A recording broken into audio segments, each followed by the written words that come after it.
when you're ready. Thank you.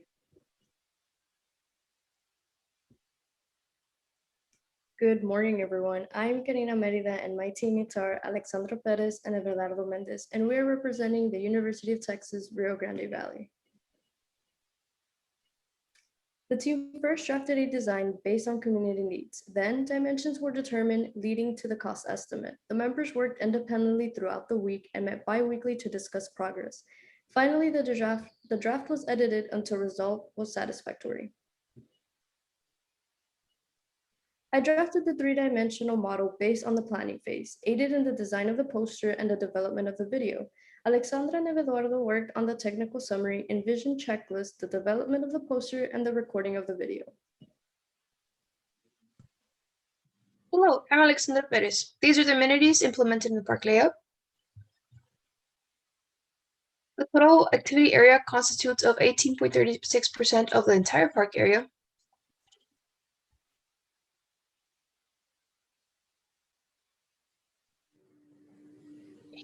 See the exact location of each of the activity areas. The basketball court is in the upper midsection. The life-size pool table is in the upper right section. The dining and study area in the mid-left section. The pond in the mid-right section, and the outdoor gym in the bottom midsection.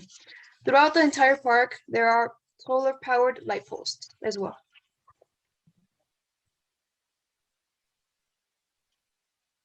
Among activity areas, there is an enlarged pool table model made from concrete encased in a wooden frame, designed for a unique experience of playing pool in a soccer-like manner.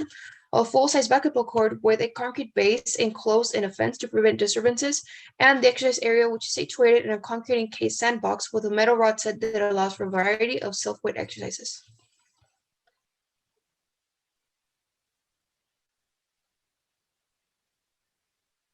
The outdoor dining and study area is composed of a concrete sitting areas with wooden seat coverings and wooden tables. Each sitting area will allow for proper social distancing, even in full capacity use. And there are also signs nearby asking users to keep noise level down for a prime study environment, as well as a coffee cart and a booth to allow purchase of food and drinks. This is a 58 feet by 58 feet and roughly 6 feet deep in a conical shaped retention pond. It has been strategically placed in the lowest elevation point and can hold excessive stormwater levels to avoid overflow even in long term.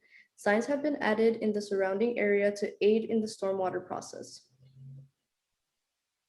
All stormwater will be retained in the pond, placed throughout, all stormwater will be placed in the retention pond and through a self-sustaining filtration system surrounding the pond.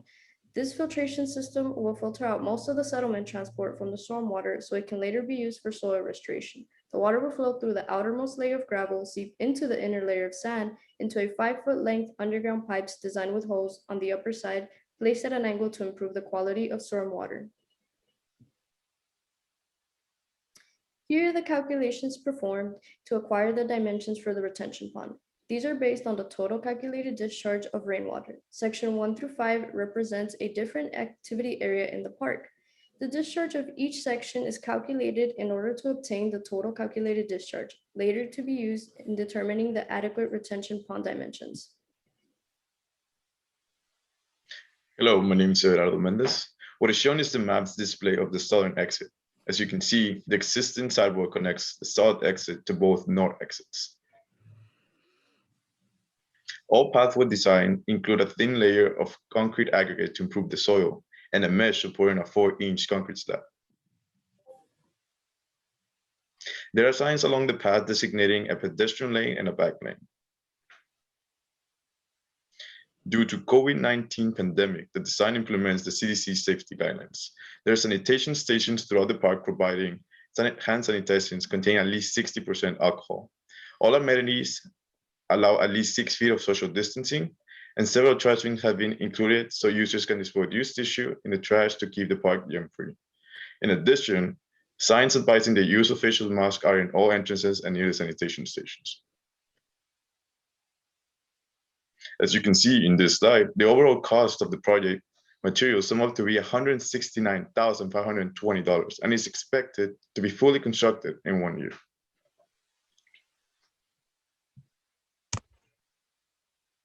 These are the vision standards applied in the project.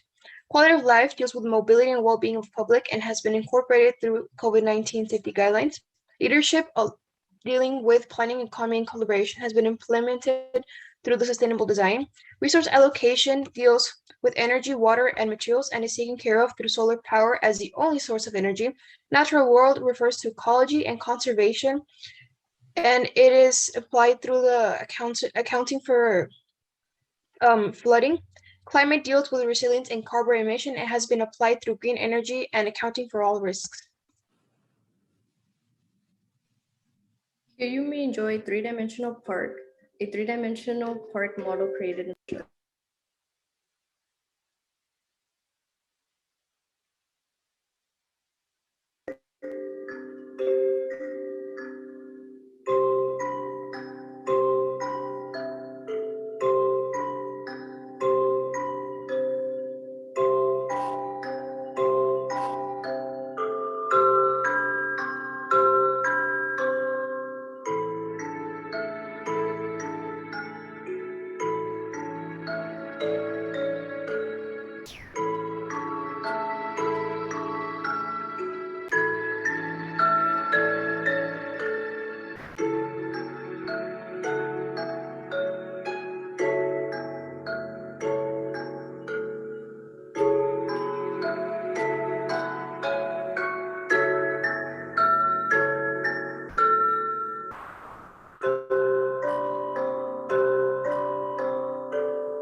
We'd like to thank our advisors, Dr. Ho, Dr. Rahim, and Dr. Song.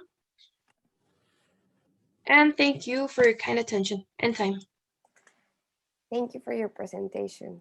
We're gonna go ahead and start with some questions. So you mentioned you have a retention pond in part of your design. I'm wondering if you consider the use of the water that goes as a runoff to the retention pond for other uses afterwards, or do you have a plan for that?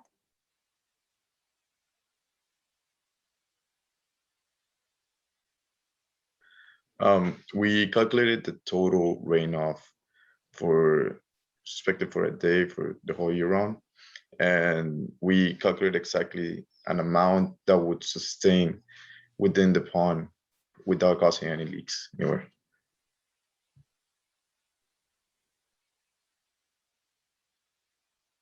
I'm going to follow up on that. So in one of your envision points, you talked about how you are going to reuse the water from the pond for potable uses. And since it's a retention pond, it's planned to hold water.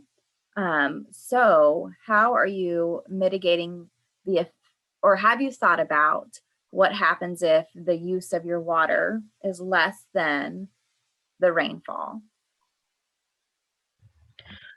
The system we implemented allows us to filter the water. We are not aiming for it to be potable. We're aiming for it to be free of debris and the runoff of trash that gathers along with like leaves and grass and sand. It's not aimed to be potable, but it will be reused either for local use, like there recreationally, but not necessarily for drinking. Okay. I've got one other one in your envision points again. It talked about hiring, locals and volunteers, and I think that was a quality of life point. So should someone who is not necessarily local apply, is that something that they're just not going to get the job because that's not allowed, or how are you enforcing that? We are aiming for the jobs to be used for locals, but it will be more than likely also available for others that are not local to the area. We mentioned locals because we are keeping in mind that it'd be a full-time job in the sense of like they would have to be there throughout the whole week so they can provide maintenance for the park, both for the pond area just to make sure that everything's running smoothly, also for the grass area all around. for running the booth and the coffee cart, and just making sure that the park is in a prime state. Sorry, one last question.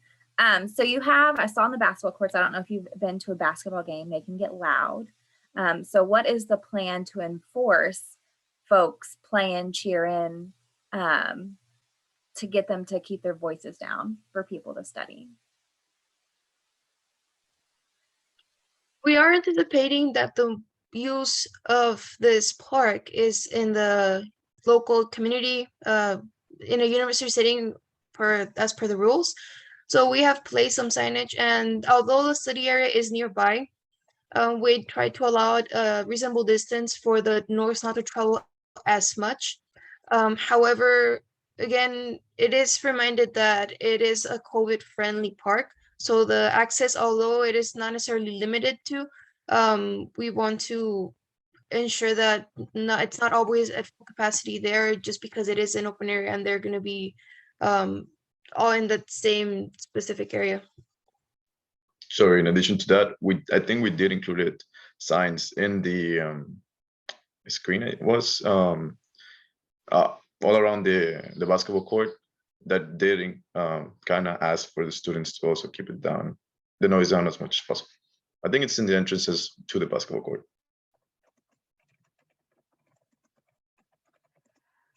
Can you describe how the unit costs included in your cost estimate were developed?